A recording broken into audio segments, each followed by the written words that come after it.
Good afternoon, everyone.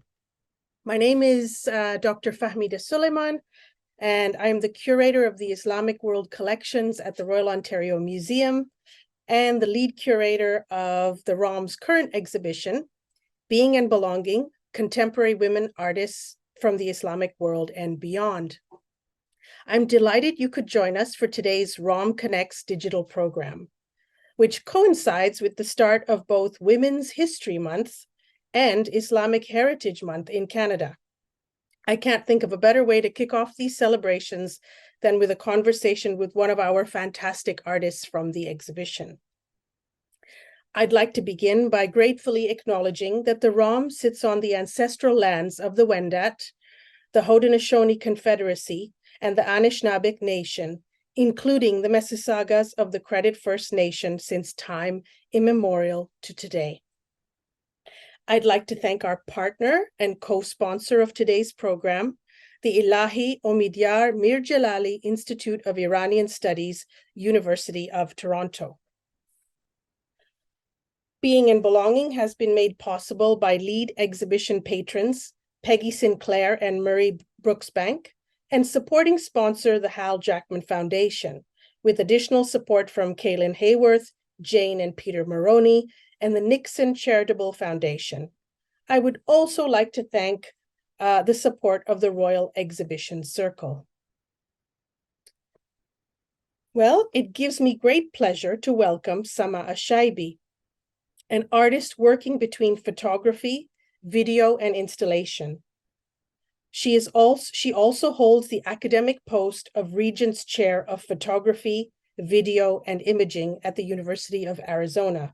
We're going to put her full bio in the chat. Joining us later in the program will be Professor Mohammad Tavakoli Targi, the inaugural director of the Ilahi Omidyar Mir Jalali Institute of Iranian Studies and professor of Historical Studies and Near and Middle East Civilizations at the University of Toronto, who will moderate the Q&A portion of the session. I encourage everyone to submit your questions and thoughts via the Q&A feature during the program, and we will do our best to address them during the program. So without further ado, I welcome our guest, Sama Alshaibi, and I'm going to share my screen to start the presentation. Okay, hoping everyone can see this. There we go. Sama, hello, and welcome to the ROM. Thank you, Fahmida. So happy to be here and be with all the guests today. I thought what I'd do is I would ask you a few questions and we would go through your artistic practice. Because the focus of the exhibition is contemporary women artists, the questions will relate to mainly the way that you present women in your work. But I encourage audience members to ask different questions, whatever they would like in the chat. Okay, so my first question to warm you up is, what inspired you to pursue a career as an artist?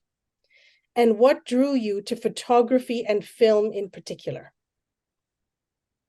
Okay, well, I didn't necessarily think that I was going to be an artist. I wasn't pursuing this career in particular. I started off with music, singing, theater growing up. But my life conditions of continued migrations in the aftermath of leaving the Iraq-Iran war, being exiled from Iraq as a child, just had me eventually in the United States as a young kid and as a teenager, and starting to think about the life that I had led. And this is now, we're in the 80s, late 80s, and all the images that I had seen pre-internet in magazines and in newspapers, but primarily in the newspapers and the media and the news of the Middle East, and the representations of where I was from and the people I belonged to were really crude and flattened. We have multiple wars going on in this time and different struggles in the Middle East. Or there was a real invisibility. There wasn't very much to see except for the depictions of war and violence. and some really ridiculous stereotypes in popular media, such as Hollywood. And my sort of reaction to that was that I wanted to find a counterpoint to that. And I believed that the Iraq-Iran war, and at that time, the embargo of Iraq, the US sanctions against Iraq, which was resulting in famine and death and needless death of children, millions of children, really was impacting me. When we would know these stories from the Middle East and from our families and friends, but the people around me that I was talking to knew nothing of it. And I just really thought that by being some sort of journalist, that I would be able to bring these kinds of stories back to the US. And photography in particular was just a kind of photojournalism is where I wound up, as I thought this is what I would be. I would be a war photographer. My father was a hobbyist. He loved photography. He taught me when I was quite young, 13 or 14, and he taught me the traditional film 35 millimeter camera. And but it wasn't like political work that I was photographing him. It was more of anything, just documenting our daily lives and all the places that we had been. And there was something about photographs themselves that were very important to me. I loved the family album. These are the very few things that survived our exile from Iraq, from our escape of Iraq. My mother, I used to watch her in Iraq when we were living in the war, always peeling back pictures from the family albums and sewing them into her clothes, and the clothes that we would eventually walk out of Iraq with when we escaped. And so she knew that those photographs were really important because they didn't have these images themselves. And when she left Palestine as a child during the Palestinian exodus in 1948, and in some ways, those images contained some sort of history about us and evidence that we once belonged somewhere and that we were from somewhere. And those images were very, very precious to me. My first projects in graduate school were using my family archives of those images. So I started war photography at Columbia College thinking that this is what I was going to do, but very quickly found out that I was not a photojournalist, and that the story in Chicago that I was trying to make pictures of our lives didn't exist, right? I had to somehow conceptually allude to it. And that became my body. I started to perform in front of the camera. I started to write stories on the wall. And it's like the very early traces of what eventually became my practice. Amazing. That image will stay with me of your mom taking the photos out of the albums and stitching them into her clothing. I can only assume that they're super proud of the work that you've done now. I think what I'd like to do is just go through a handful of the more recent series that you've been working on, both photography and video. And I start with the Carryover series because hopefully people who have visited the exhibition will recognize that we are featuring Eternal Love Song. So going back to specifically about the works that portray women, you engage with the subject of the legacy of colonial era photography. You reframe Orientalist cliches. You engage with imbalances of power, conflict, displacement, memory, and also invisible histories. So could we start by talking about your Carryover series? Sure. Carryover, probably the research started for it around 2000. I'll say like specifically around 2014, 13, 14, when I was living in the West Bank working as a Fulbright fellow there. But I had been seeing these kinds of really flattened representations of female subjects from the Middle East, North Africa for decades before. And as I mentioned, as I started to use my body as a protagonist or a site to talk about the issues that I was interested in, and living in the West while I was doing that, one thing that I kept encountering over and over again is the way that Western audiences read my images through the female body, specifically the Arab female body, and the sort of burden of cliches and what it meant when you're coded Arab female and Muslim, right? And that somehow I couldn't surpass that classification even when I was trying to discuss other things in my work, right? It was always a subject. I would have a statement, I would have work, I would things I'd be questioning, and then these questions would come back to the kind of female oppression that everyone assumed was ubiquitous to all Arab women or all women from the Middle East and North Africa. I don't want to just say Arab because it's really from the region and the images that were created. And I also started thinking about these images that we would see in the West. So I traced back the early origins of those first female images that came from the era, and that is the Orientalist, what we call the Orientalist images. It's a term coined by the post-colonial scholar Edward Said, right? And that region of the Middle East and North Africa used to be described as the Orient. And photography itself coincides, its invention and its rise and all of the sort of printmaking, the print processes of that time coincides with the height of Western imperialism. So it's no question to why these images were so popular in the Western marketplace. It was common practice for the Western Orientalist photographers to go to colonies of the empire, right? And to photograph the subjects, the possession of the empire. And so the female Arab, the Arab female or the Arab Orientalist subject, it's herself was a quite popular subject in the European marketplace. Historically, those photographs were very small, and they were often in albumin prints, but they're very small, like carte de visites, and they're like little postcard-sized photographs, very easy to fetishize and consume. And I studied these photographs a lot, and thinking about the kind of common tropes that were reoccurring inside of these cliches. The Oriental studio was a process of Oriental scene making. You'd always have the kind of ethnic costumes, a lot of times the hookah, the shisha. You'd have ethnic costumes also consisted of headwear. You'd often see, especially from the Levant, like the Syria, Lebanon, Palestine, you'd often see the female subjects carrying jugs of water over their head.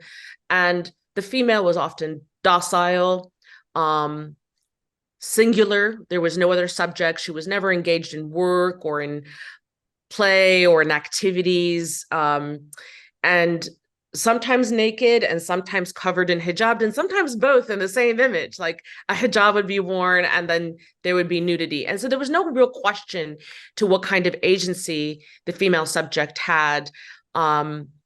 The kind of domination between photographer and subject, to me, is a metaphor, obviously, of the play of colonizer and colonized, and what could be said. So I wanted to kind of trace those origins of those first images of women that come from the MENA region, and in the same time interrupt them, trouble those images by creating powerful female representations, while I still might be using historical traditional printing processes, referencing the kind of props you see in those scenes, but now playing with those props, exaggerating their scale, making them more than life size, or obscuring them or deforming them so that they are both absurd, dysfunctional kinds of shells of containers that may create spatial voids or unable to function, to think about the kinds of issues women of that region do endure, like the troubles they actually face, right? If it's occupation, displacement, whatever kind of lack of agencies. These are sort of narratives that are brought into that now strong feminized female subject.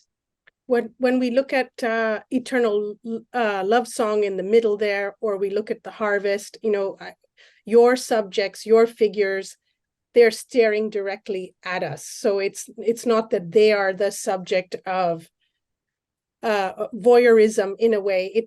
They are confronting us. And can you mention something about the water bearer number 2? Is there also for you a story of empowerment, resistance?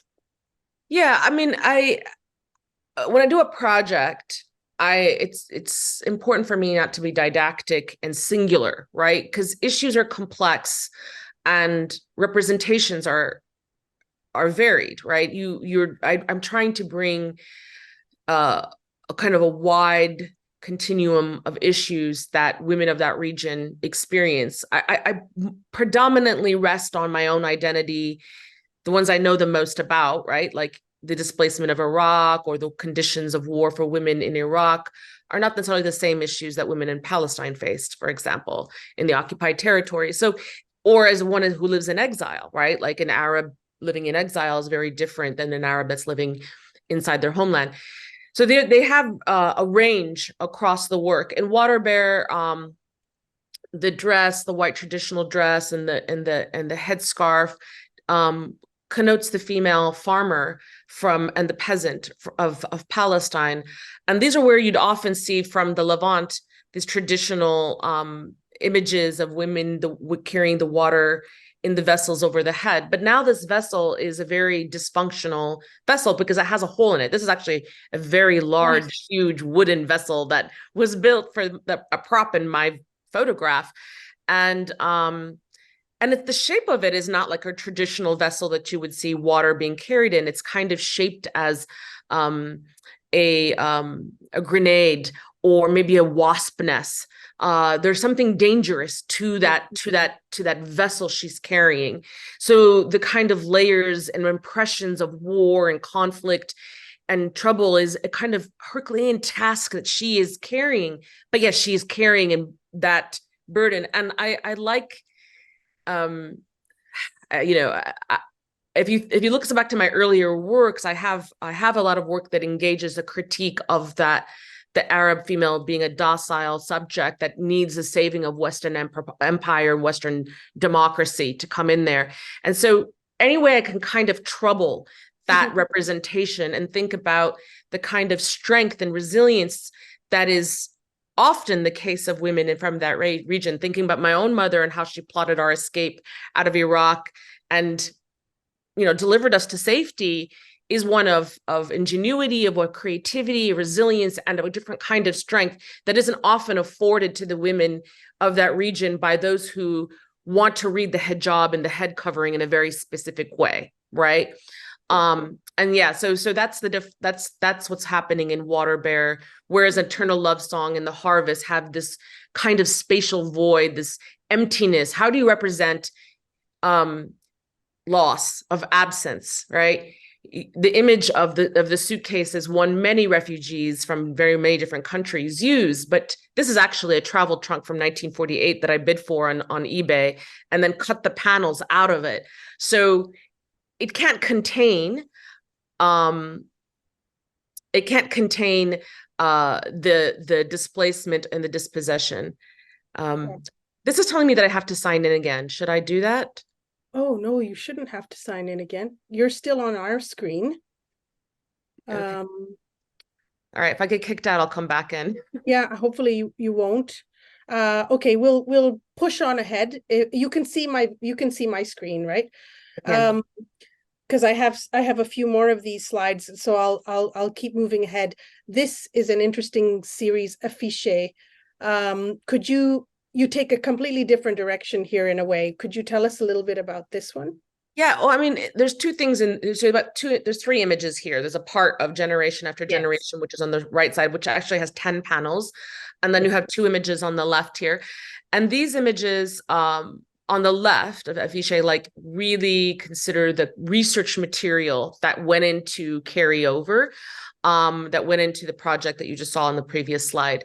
And that is all the kinds of representations that you were seeing of female subjects from the area that I studied and that I used in the work. They're collages of these kinds of research materials, but they also bring a kind of counterpoint together in one space, because on one hand, you have the Western gaze and photographers constructing the docile female Orientalist subject. And then you have the kind of response to it that the Arab revolutionaries of the 1950s, 60s, and 70s used with the female subject, right? The Arab female subject as kind of a counterpoint. And they often use the revolutionary fighter female subject. And so these sort of, they understood the image that they were being assigned in the West, that women of that region were described as oppressed. Therefore, the Middle East is backward. Middle East and North Africa is backwards. It's and so they wanted to kind of think about a female as an equal gender in the liberation struggles for the region, much of it which was under colonial rule, right? Or late stages of colonial rule. And so you would have these kinds of different forms of propaganda using the female subject in the body in a very in countermeasure ways. Like very famous on the right side of the generation after generation is Layla Khalid, who was one of the Palestinian revolutionaries that gets depicted in many images, right? As across. And also what's happening in these images on the right side, the technology for printing totally changes, because I'm tracing the image history, but I'm also tracing the technology and the print processes and how we see things and who gets to distribute and show these kinds of works. Like the kinds of albumin and photogravure prints are very difficult. They can only be processed in dark rooms and made in dark rooms and in print presses. And so photographers tend to be the ones that can put that out, and those who have the means to distribute those kinds of images.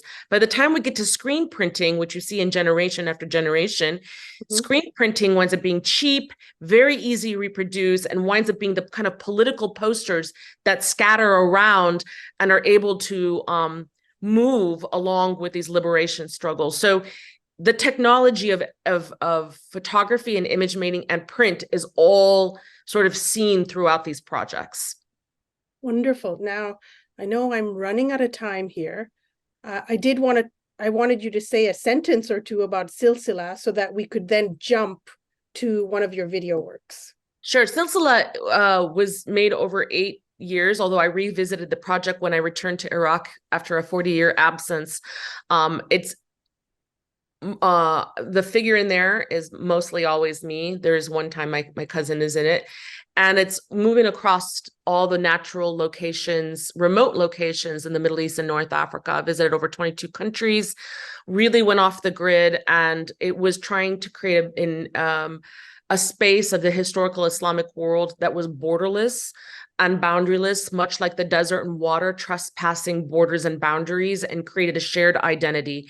I was making this work alongside other smaller project in a time of multiple invasions in the Middle East, the Arab Spring, a lot of uprisings. And I wanted to think about an identity that we shared together, thinking about perhaps one of those identities is, and then of course, not all of that region is Muslim, but how Islam itself spread across the desert, Sufaic practices, and how the earth itself, the natural spaces, reflect Islamic geometrics and aesthetics.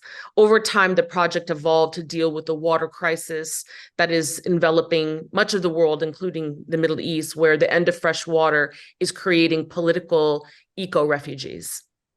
Amazing. I'm sorry to rush you through this. No, it's okay. Any of the viewers who want to learn more, of course, they can go on your website.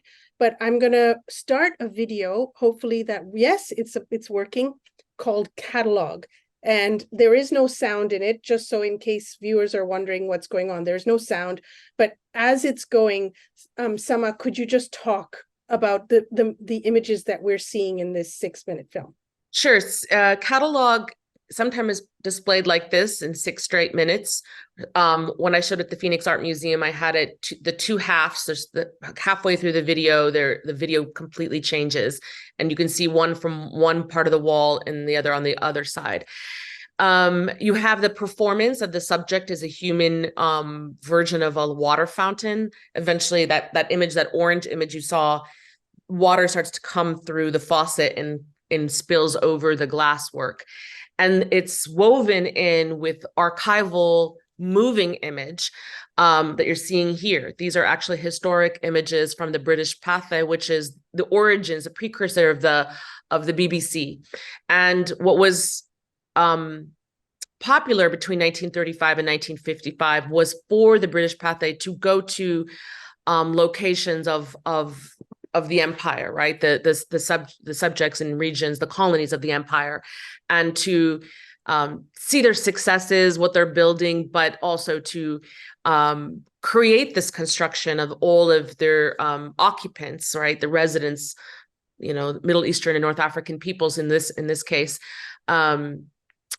happy and productive in their lives, right? But it's also another kind of fantasy of these remote locations where everything is very different. And so I'm looking at, I'm capturing archives of women from Palestine and Syria and Lebanon and Iraq in those images that are sometimes encountering the camera and gazing back, sometimes trying to cover themselves, sometimes just moving along, very constructed and performed for the camera. And this figure that is, with the performance that starts to be overwhelmed by the water and really challenges the camera gaze. The second half of the video is the counter strategy where liberation movements show the females of that region, the women of that region, dressed in army fatigues, practicing for war, for a resistance to the colonizer. And it's, again, very performative as well, because they're also looking at the camera. That's very staged. And that is woven in with the female subject, which is myself, dressed in the kufiya and the green army clothes and the AK-47, very much always looking at where the camera. So these are, again, the kind of counterpoints of how the female body comes to represent the region by Western descriptions, and how it comes to describe as a counterpoint and measures by the so-called East, from the Middle East and North Africa, the challenge to that, and how this gets played out in a visual timeline with the moving image. They're both constructions and they're both propaganda. They're both not real, right? But they both say something about the time and the conflict that was occurring and how that gets played out through the female body. Can you explain this particular sequence here? What is going on here? This is a Syrian, well, it just changed because this is actually a refugee camp in Jordan. But the last scene was female subjects in Syria with British soldiers watching in a school. There was a lot of these. You have a lot of contradiction. A lot of the images are made, one, to show the region as backwards, historic, a kind of yesteryear, primitive, and the modernity that the empire is bringing, right? And so female subjects going to school, dressing a certain way, getting to study science, all wrapped up in this kind of otherness that gets placed onto them.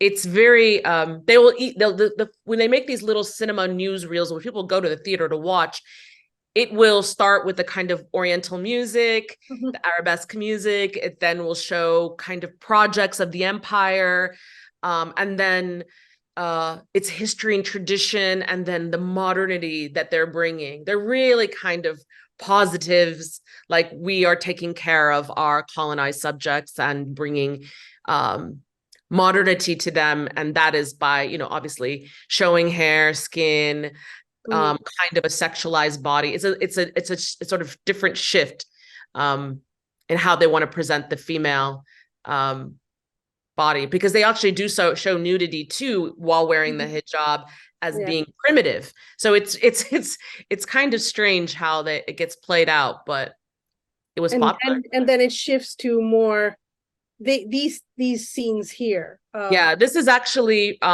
footage out of a Lebanon based resistance that was happening. And so they have footage of, you can see the same thing. The women are looking at the camera. They are performing these drills for the camera. They're getting ready for a fight.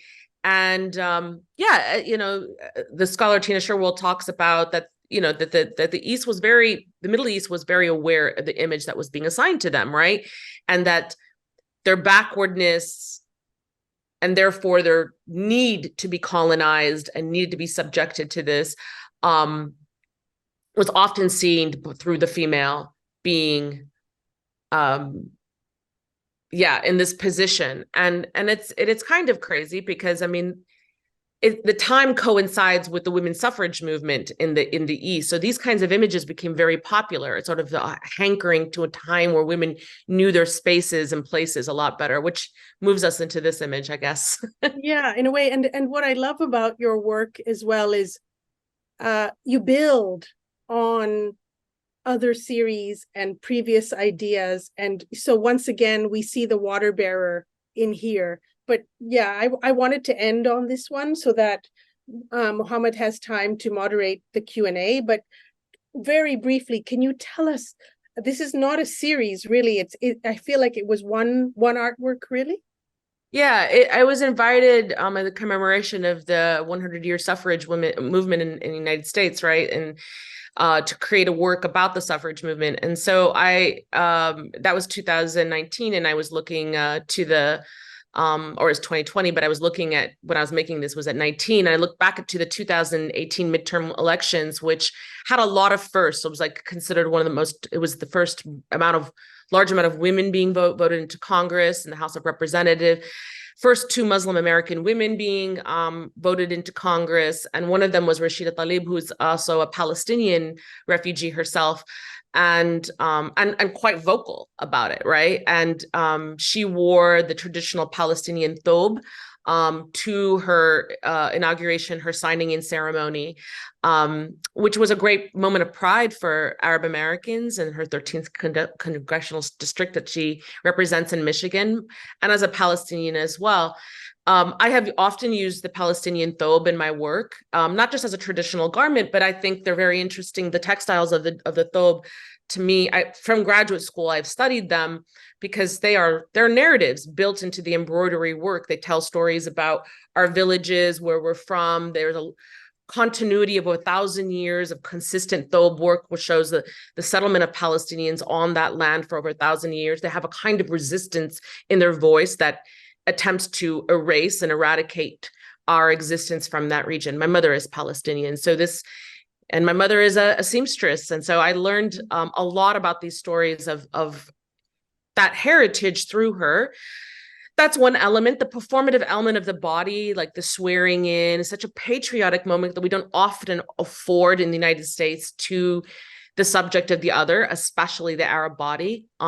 So her swearing in, thinking about also the hands up, which was around this time of the George Floyd movement, but that's actually a traditional one with the tank, the hands up of holding the water vessel or the patriotic, the flag. It's just layers of time and history and understanding that these kinds of rights for individuals intersect with women's rights, which intersect with the rights of and sovereignty of peoples all over this world that want just common rights, which is human rights, right? To live, to be safe, to prosper, and to live in a democracy free of tyranny. So this is a commemoration to her as a first, and also recognizing that history.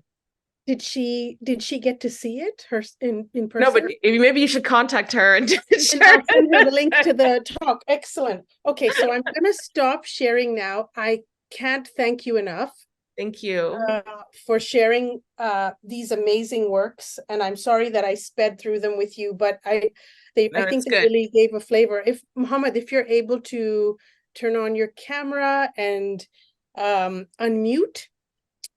We haven't been paying attention to the Q&A, but hopefully you've got some interesting questions that Sama can answer. Well, thank you, Dr. Suleiman, for the outstanding conversation with Sama. Sama is great to meet you, and I have enjoyed looking through your work. And as I was paying attention to the conversation and the discussion that you had and the focus that you have had on specificity of each image, the kind of memory, historicity of it, linking it to your own body and a body in pain, one could say, pain with memory, with displacement, with refugee from Iraq and a chain of refugees.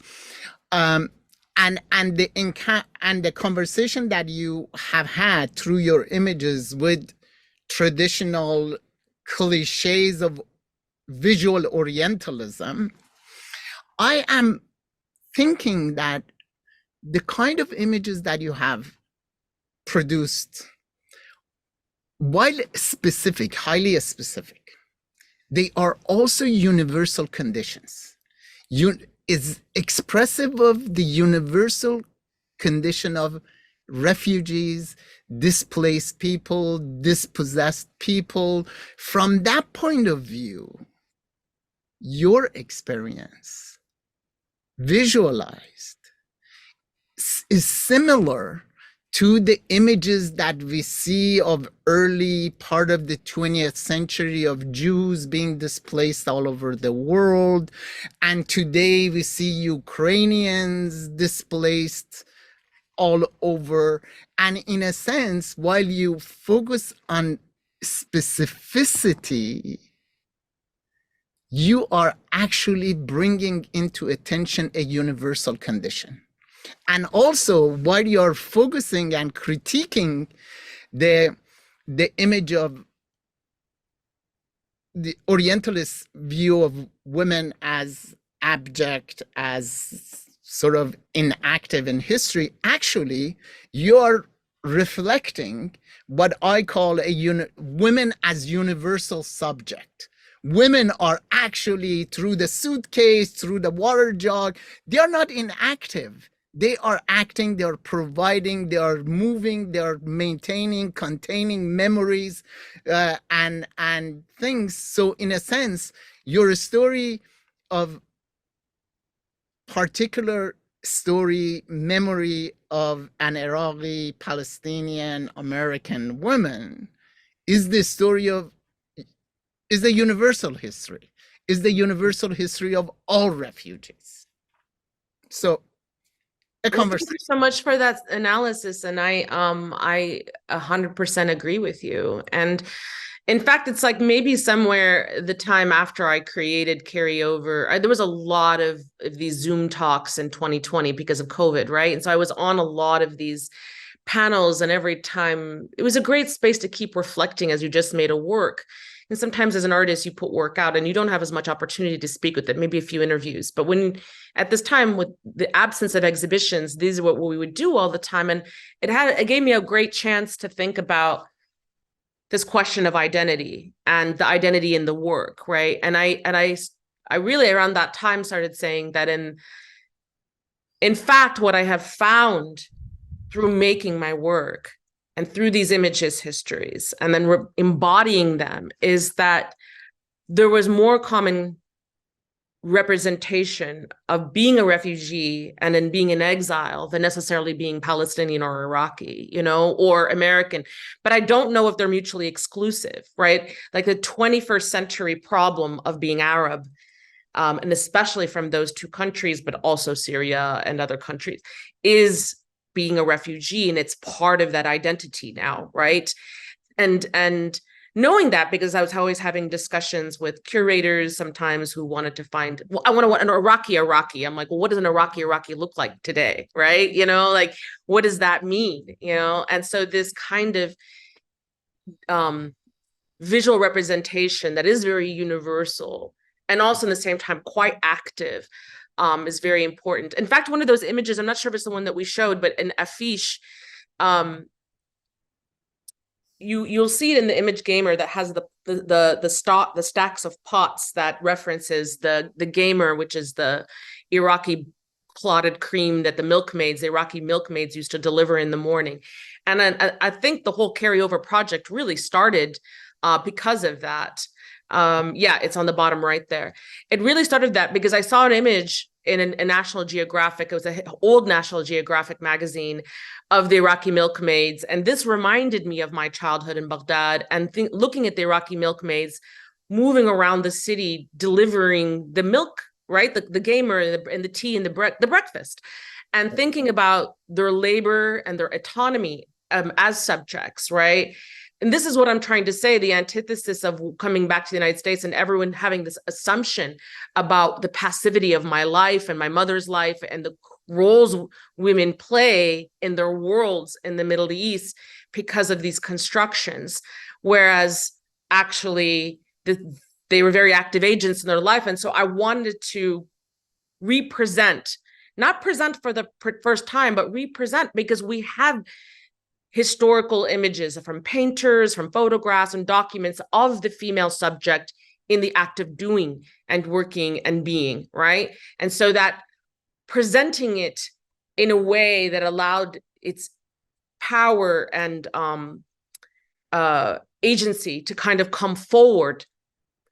One of the things I did often was change the scale, making it bigger and not being small and consumable.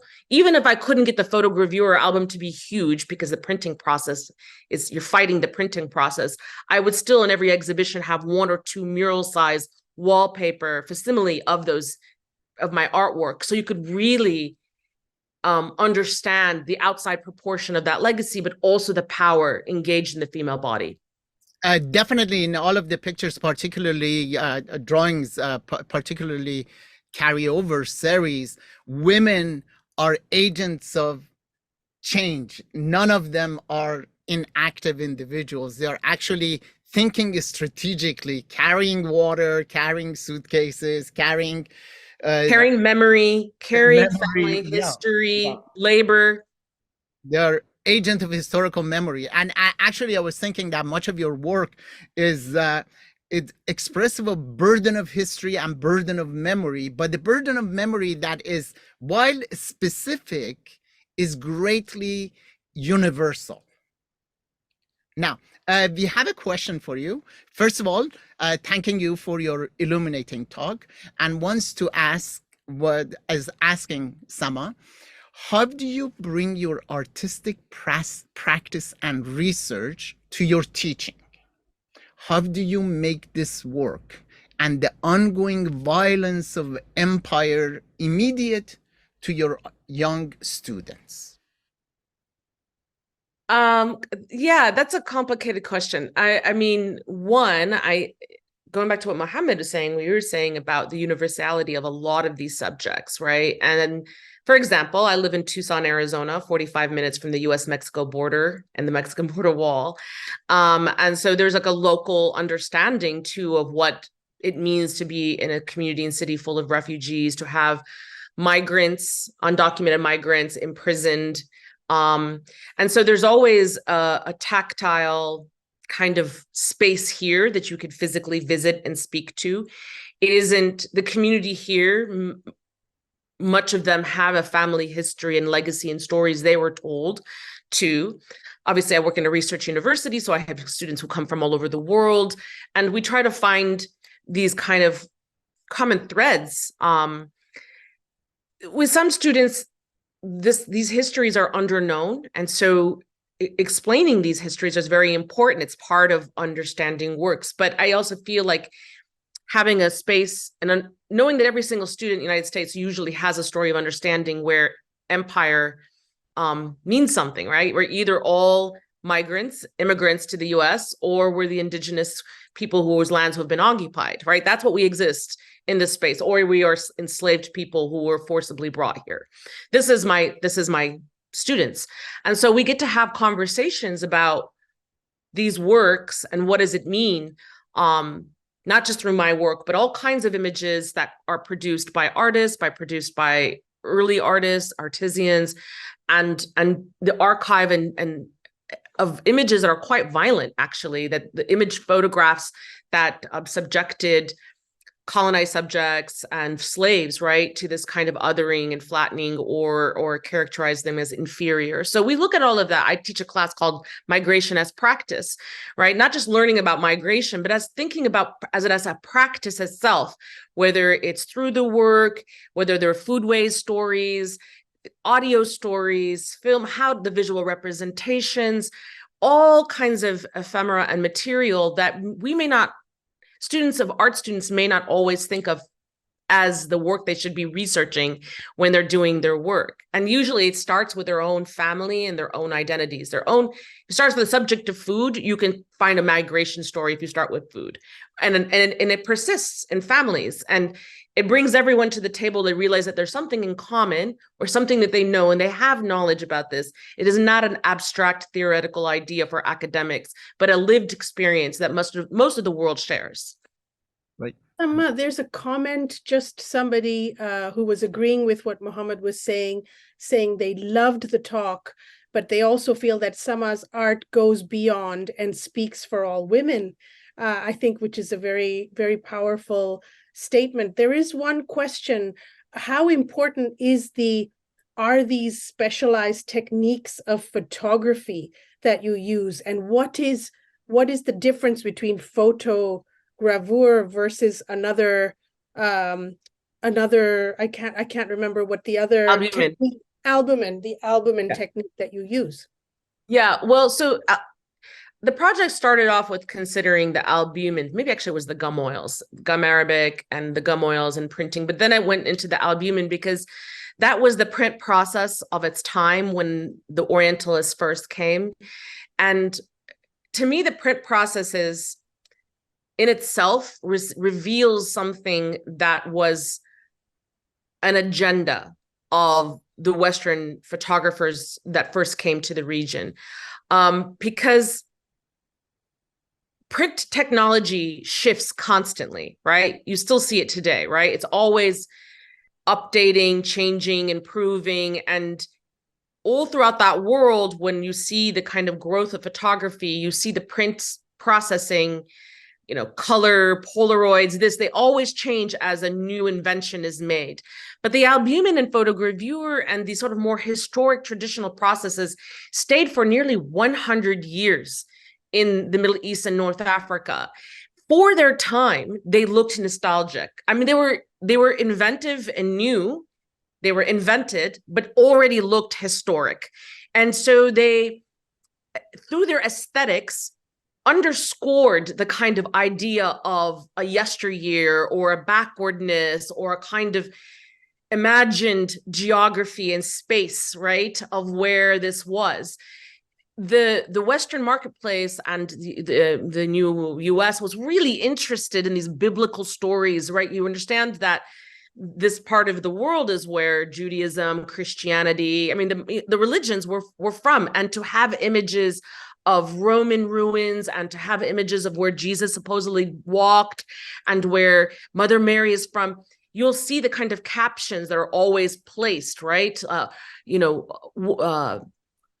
Bethlehem woman carrying water jug where Jesus sat, like there was these kinds of constructions. They were fictional. And because photographs are so indexical, they really feel like the real thing, like you're actually documenting history. They feel real to people.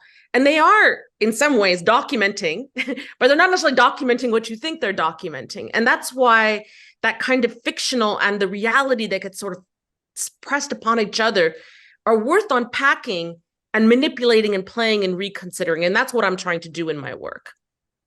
Amazing. This is our signal to say we've come to the end.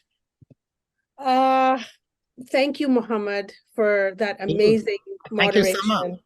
Thank you so much. It was lovely to be in conversation with all of you. Thank you all for joining us today, and thank you, Sama, for sharing your work, and for Mohammed for supporting the program, both financially through the program as a program partner of the Elahi Omidyar Mir Jalali Institute of Iranian Studies, but also for his intellectual contribution for today. Just wanted to remind everyone, Being and Belonging is now on at the Roloff Benny Gallery. It's on until January 7th. So it's been extended. If you haven't seen it, please come and see it. And that leaves me to say good afternoon and thank you so much. Thank you. Thank you.